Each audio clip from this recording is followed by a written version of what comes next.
One of the most, I think, interesting part that I learned from this training is that we can approach a big change via a divide and conquer method, which is we approach it to conquer it jump by jump instead of doing all in a big scale.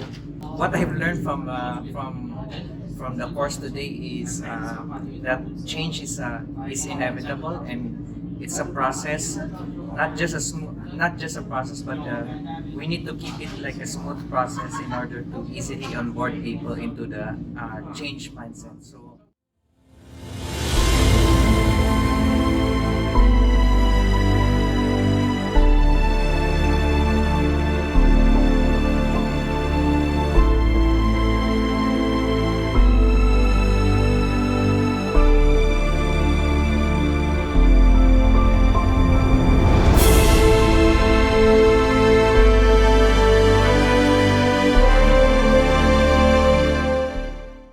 I learned that this 3D logo LPS system training is very interesting, and then it opens people to interactive, and then more they can talk freely, and then trust is there, building trust and explain themselves. I like the most is the one is the introduction and self-introduction part is the most interesting part for me.